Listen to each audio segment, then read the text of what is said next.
Hello, welcome to another character story. This time I tell you the tale of a young tiefling, misguided in the ways of the world, but getting by on his own, surviving as he must. We find him in a courtroom, answering for the crimes of murder, to which he is found guilty. He does admit to committing these crimes, but maybe it is seeing the youthfulness of his face, or knowing that maybe he could change. The judge, instead of sentencing him to prison conventionally or even to death himself, instead sentences him to exile, as it were, at a monastery on an island. This monastery is dedicated to Gond, and it is here that our young tiefling, infernal name of Phaedr, is sent. He spends a very long time underneath a silence spell. The monks keep him contained and under watch, for they know that he would probably attempt to break out given the chance. So in this silence, not hearing a sound for many, many years, he observed the monks. He observed their martial fighting techniques. Intrigued, he becomes with a certain subset of the monks who seem to have the power to teleport and create shadowy duplicates of themselves. He tries to read their lips as they speak incantations, allowing them to disappear in a puff of smoke and darkness and reappear somewhere else. And one night, he attempts to replicate this feat. Untrained as he is, he disappears. He opens his eyes and finds himself in a shadowy realm. And he reaches out, feels nothing. He speaks, "Hello." And he marvels at the sound of his own voice. But then he tries to teleport back, and there's pain. He seeks to return to the land of light and back to the monastery, but his technique is incomplete. And he feels a searing pain deep inside and opens his eyes. But once again, he just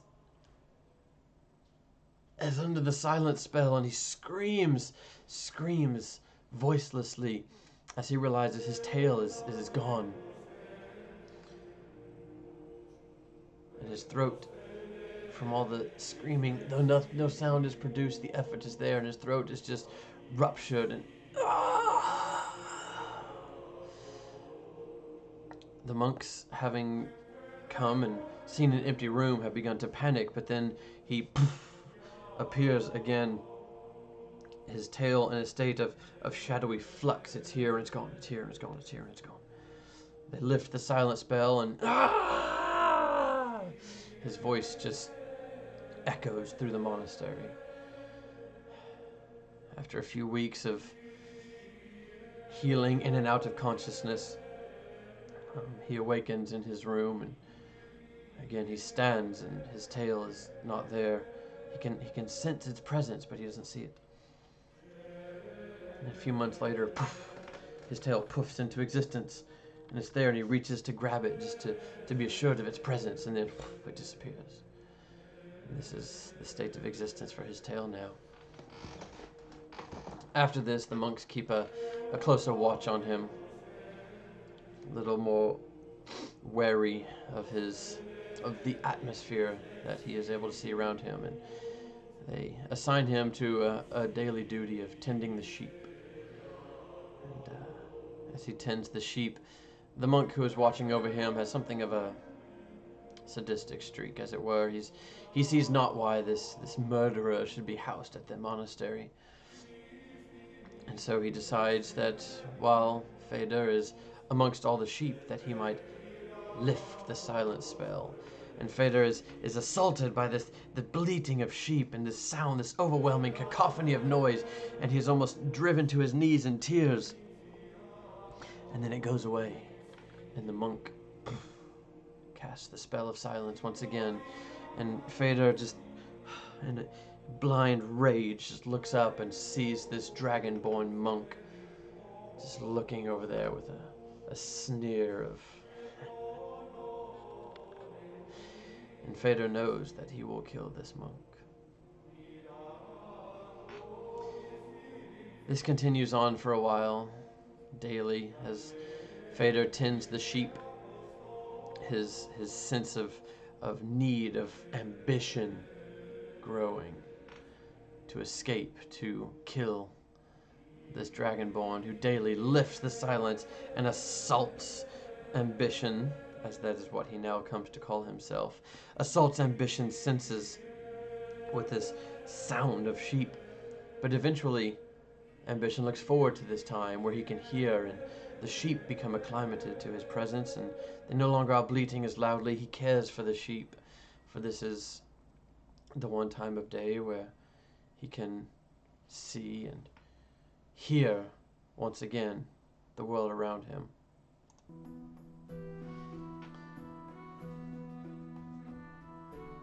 His awareness grows.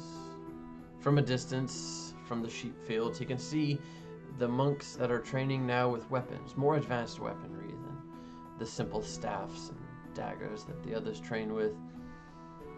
And he says he could pick that up. So he has his staff, his little shepherd's crook, and as his guard is not watching him, he trains with it. He breaks it in half so it flows more smoothly as a single weapon. The sheep herds hiding his movement. He becomes well versed in the art of kensei weaponry, being able to transmit the monk movements of simplistic fighting forms to be an extension of any weapon that he so chooses. And little does he know that soon his freedom will be at hand. In a few months, another prisoner is brought to this monastery, as this seems to be a good way to reform prisoners. But this one is more outwardly explosive at first than Ambition was. And a few weeks later, they managed together to stage an escape attempt, breaking out of the monastery. And on the way out, Ambition does indeed find the Dragonborn who was watching over him as he tended the sheep. And he kills him, takes his mace as the first of many trophies that he will take from his victims. On his ear, Ambition wears an earring. They did not take it from him. It is made from the crystallized tear of his first victim. And he now goes out into the world, seeking adventure, power, wherever he may find it, and a little bit of battle. And he talks with the raspy voice left over from screaming into the shadowy void of his failed teleportation attempt. He seeks not treasure, not fame, but trophies. Trophies of those that he kills. So something of a darker tale this time. But sometimes darkness can be as much of a personality shaper as light.